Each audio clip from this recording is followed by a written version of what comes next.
दो पहाड़ी परिवार के सभी साथियों को हमारा प्यार भरा नमस्कार। साथियों, आज हम आपके साथ साझा करने जा रहे हैं रानीखेत में बसे अपने गांव के भ्रमण का वह पहला दिन। तो चलिए साथ में जीते हैं इन ऊंचे ऊंचे पहाड़ों में दिल को सुकून देने वाली झमाझम बरसात का एक खूबसूरत दिन। हमारी पिछली दोनों वीडियो को आपने बहुत सारा प्यार दिया, उसके लिए हृदय की गहराई से आप सभी का धन्यवाद। नमस्कार दोस्तों, आपका स्वागत है उत्तराखंड की हसीन वादियों में। इस समय हम उपस्थित हैं रावत जी के गांव में। गांव का नाम है बुइना, जो रानीखेत में है। तो हम कल रात को ही यहाँ पे पहुँचे और 3 दिन से लिटरली 3 दिन से लगातार बारिश चल रही है यहाँ पे। हमारा प्रयास था कि आपको हम पूरा गाँव दिखाएं, यहाँ की प्रकृति से रूबरू कराएं। तो हम प्रयास को खत्म नहीं होने देंगे। हम इस बारिश में भी, ये देखिए पत्थर गिरने लगते हैं, तो हम इस बारिश में भी गाँव का कुछ एक चक्कर मारेंगे, आप कुछ प्रकृति से रूबरू कराएंगे, एक प्रयास करेंगे आप कुछ दिखा सकें। तो चलिए चलते हैं गाँव की तरफ।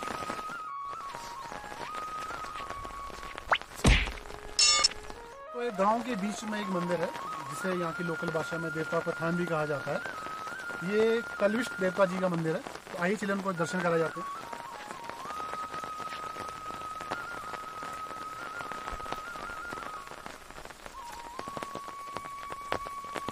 खुला है, जाओ।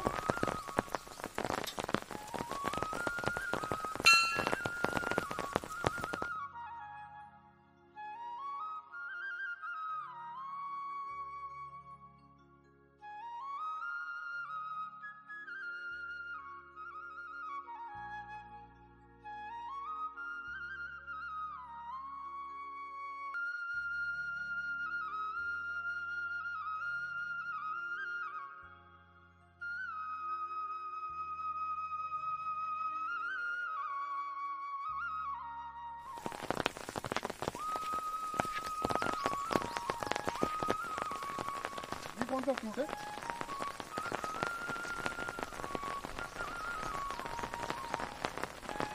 जी आप बताएंगे इस फ्रूट के बारे में? ये फ्रूट है एक्चुअली बेड़ू। आपने तो ये वर्ल्ड फेमस बेड़ू। हाँ, बेड़ू पाको 12 मासा। हाँ जी, हाँ जी, हाँ जी, जी वही जी वाला ये बेड़ू।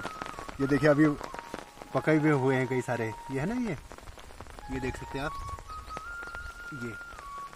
और इस गाने के बारे में जहाँ तक मुझे याद है, श्री अमिताभ बच्चन जी ने भी एक बार जिक्र किया था कौन बने करोड़पति में। जरूर जरूर जरूर जरूर।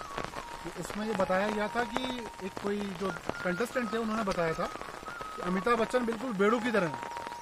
अच्छा। और जो जितने भी सुपरस्टार हैं और फलों की तरह जो सीजनल होते हैं, लेकिन आप बेड़ू हो। बेड़ू पाको 12 मास है, तो 12 मास आपका चर्म बढ़िया रहता है।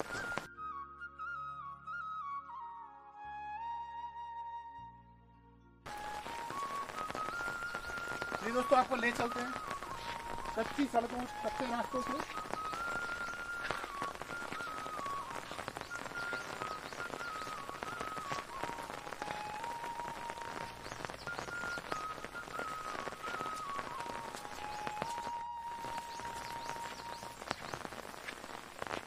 तो दोस्तों उत्तराखंड में पाया जाने वाला अनार है, जिसे कुमाऊनी में दालिम कहते हैं और गढ़वाली में दलमा कहते हैं।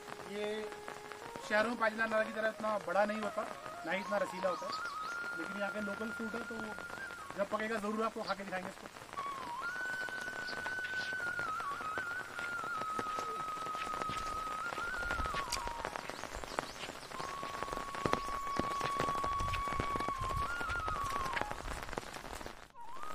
तो दोस्तों ये है मिर्च के पौधे। एक्चुअली जब इनको लगाया जाता है तो वो एक ही जगह छोटी सी क्यारी में सारे इकट्ठे लगाए जाते हैं, और जब थोड़े बड़े हो जाते हैं उनको निकाल के खेत में लगाया जाता है। ये ऑलरेडी खेत में आ चुके हैं, तो इनके फूल भी आ चुके हैं। तो आई होप हफ्ते 10 या कुछ मिर्ची लग भी गई है। इनका फोकस में दिखाएंगे मिर्चों को। ये देखिए यहाँ पे मिर्च लग भी गई है। तो हफ्ते 10 दिन में बिल्कुल ये बिल्कुल लबालब हो जाएगा पौधा मिर्च से। तो उसके बाद फिर मिर्च भी टेस्ट की जाएगी।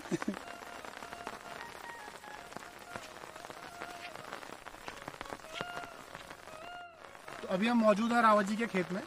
रावत जी की माता जी ने बोला कि आज तुम्हें मूली की चौड़ी खिलाएंगे, तो बेटा तुम खुद लेकर आओ और खुद ही पकाओ, खुद ही खाओ। तो जब हम आपको पूरी कहानी दिखाएंगे खेत से प्लेट तक की। तो चलिए दोस्तों सीधा हम मूली की तरफ बढ़ते हैं। तो ये गांव में होने वाली मूली है।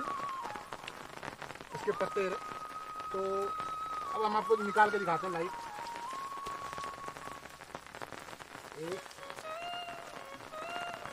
ये बड़ी छोटी मूली निकली है, तो 2 मूली निकालते हैं, एक और मूली निकालते हैं राउत जी।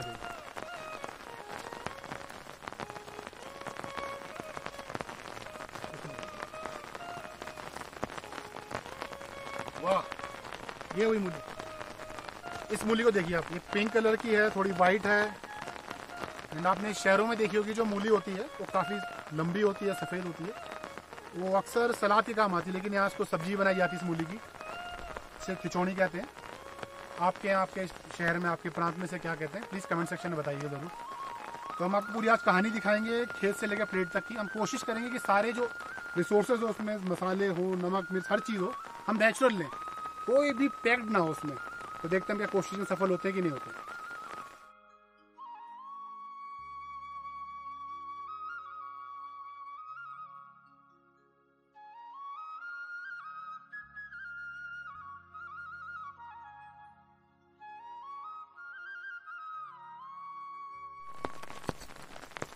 तो पहाड़ी जीवन जितना आसान दिखता है उतना है नहीं। ये तो जब आएंगे आप तभी आप इसको महसूस कर पाएंगे कि बिना सुख सुविधाओं के भी कैसे जिया जाता है। तो ये रास्ते ही देख लीजिए आप, एक जी नीचे दिखाएंगे एक बार जरा खाई, जरा सा दर्शन कराइए खाई के। तो सोचिए अगर यहाँ से कोई गया तो फिर गया। तो दोस्तों ये गांव के वो रास्ते हैं जो एक्चुअली गांव के लोगों ने ही बनाए हैं, जो ग्राम विकास योजना के तहत बनते हैं। तो और दिन अगर कुछ सालों पहले आप आते हैं तो बहुत आपको साफ सुथरी जगह मिलती है, लेकिन अब सिर्फ गांव रह गए, गांव में लोग नहीं बचे। ये घास फास ये सब इस लोग की पड़ी है, या थोड़ा अपडेटेड नहीं है, थोड़ा इसमें सर्विस मांग रहा है रास्ता देखा जाए तो।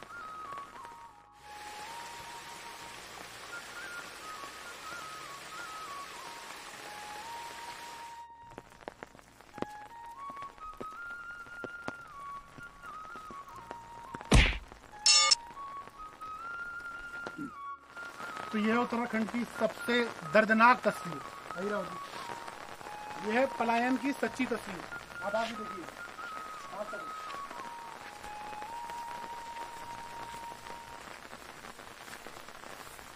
वैसे पलायन एक बहुत बड़ा टॉपिक है।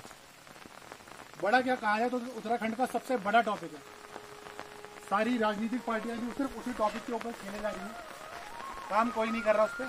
एक ऐसा संगठन भी बन चुका है पलायन के ऊपर, लेकिन कभी भी काम नहीं होता है। दोस्तों देखिएगा, कभी यहाँ पे लोग रहा करते थे, तो शहर की चकाचौंध की वजह से और 2 रोटी ज़्यादा कमाने की वजह से तो छोड़ के चले गए यहाँ से। पलायन में बहुत, वैसे पलायन इतना बड़ा टॉपिक है कि ये 2-3 वीडियो में कवर नहीं होगा।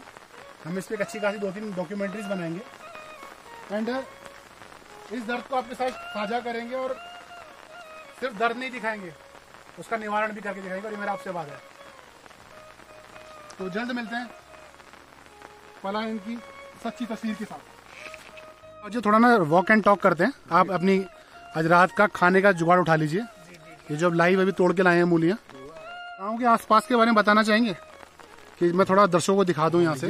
ये रहा हमारा गांव का नाम है भुइना जी। जो नीचे खेत हम देख पा रहे हैं, हाँ, ये पूरा गांव हमारा ही है ऊपर का। क्योंकि यहाँ होता क्या है कि अलग अलग होते हैं घर। शहरों में क्या होता है कि एक से एक दूसरा घर जुड़ा हुआ है, पर यहाँ पर सब अपनी सहूलियत के हिसाब से जहाँ जहाँ उनकी जगह होती है वहाँ पर अपना घर बनाते हैं। तो जो पूरा गाँव है उसमें कितने घर हैं? उसमें लगभग 200 परिवार हैं। पूरे 200 परिवार तो उत्तराखंड के हिसाब से तो बहुत बड़ा गांव कहलाएगा। बहुत बड़ा गांव है, इसीलिए इसमें अलग। तो आपकी पट्टी भी इसी गांव के नाम से कि अलग नाम से? नहीं, पट्टी किसी और, क्योंकि पट्टी सिलोर पट्टी में आता है ये। तो उसमें उसके 3-4 गांव आते होंगे इसके अंदर? नहीं, उस पट्टी के अंदर तो लगभग करीब 20 से 25 गाँव होंगे। बहुत बड़ी पट्टी है आपकी इसमें। और जो मैं देख पा रहा हूँ आगे, थोड़ा मैं जूम करके दिखाना चाहूँगा दर्शकों को, और आगे पहाड़ों में, हाँ, ये जो घर बने हुए हैं तो ये भी अलग अलग गांव हैं। हाँ, ये भी सब अलग अलग गांव हैं।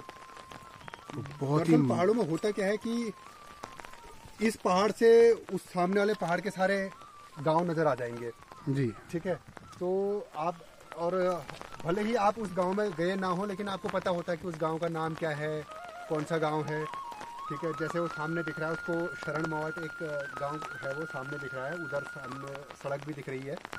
अभी चिकित्सा की व्यवस्था, जब इतने सारे गांव हैं उनकी मैं देख पा रहा हूँ डिस्टेंस बहुत दूर दूर है। हाँ।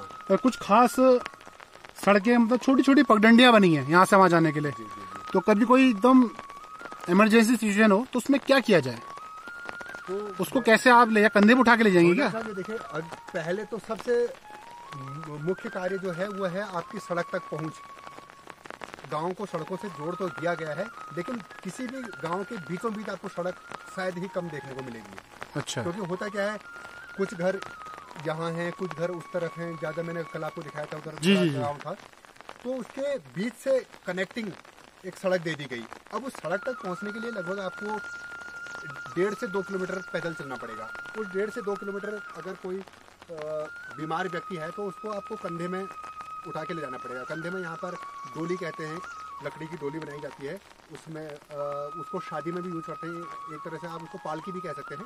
अच्छा। पर यहाँ के परिवेश के हिसाब से बनाई जाती है कि एक आदमी आगे से एक आदमी पीछे से उठा ले उसको अपने कंधे पे, और उस डोली पे बैठा के व्यक्ति को। तो मैं एक कल्पना करूं तो ये बड़ा ही भयानक दृश्य दिख रहा है मेरे को। बहुत भयानक दृश्य। लेकिन सबसे बड़ी बात यह है, प्रकृति का खेल देखिए और प्रभु की कृपा देखे। यहाँ इस तरीके से क्रिटिकल जो बीमार है बहुत कम लोग पड़ते हैं। शायद once in a blue moon कह सकते हैं आप, कि कभी साल 2 साल में किसी एक व्यक्ति को ऐसा कोई बीमारी हो जाए या कोई अचानक से कोई गिर जाए, कोई दुर्घटना हो जाए, तो वो साल 2 साल में कभी एक बार आता है। उस वक्त सारे गाँव वाले मिलके उसको सड़क तक पहुँचाते हैं। अभी तो चलिए अब देखते हैं उत्तराखंड में होने वाला एक फ्रूट जिसे तिमला कहा जाता है। बेसिकली तिमला जो अंजीर है उसी की मोरलेस एक जैसा ही होता है, लेकिन इसको ड्राई फ्रूट भी यूज नहीं किया जाता, जब पकता से खा लिया जाता है। तो चलिए मैं लाइव इसको तोड़, एक पका हुआ है ये तिमला आप देख सकते हैं, उसको मैं तोड़ के दिखाता हूँ आपको। तो वैसे यहाँ के फ्रूट तोड़ना भी इतना आसान नहीं है। 1 2 3 कहीं तिमले के साथ मैं भी नीचे ना आ जाऊं। ये देखिए तिमला। तो अभी मैं नीचे आता हूं, फिर इसको हम खाते हैं।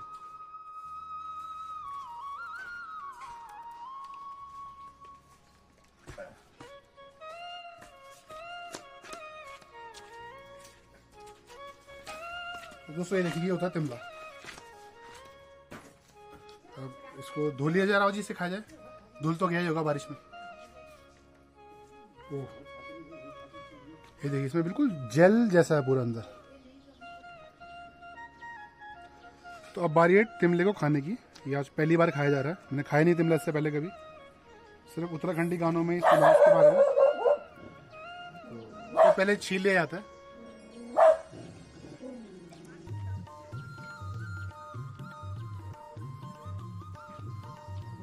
ये थोड़ा कीवी और शहतूत का मिक्स हो रहा है। काफी अच्छा फ्रूट है, काफी जूसी है। आइए उत्तराखंड आपको तिमला खिलाते हैं। साथियों, आप सभी से विनम्र निवेदन है कि वीडियो देखने के साथ चैनल को सब्सक्राइब भी जरूर करें एवं बेल आइकन को दबाना ना भूलें। आपका यह छोटा सा सहयोग हमें उत्तराखंड की प्रकृति एवं संस्कृति को आप तक पहुंचाने के लिए और प्रोत्साहित करेगा। वीडियो को अंत तक देखने के लिए आप सभी का धन्यवाद।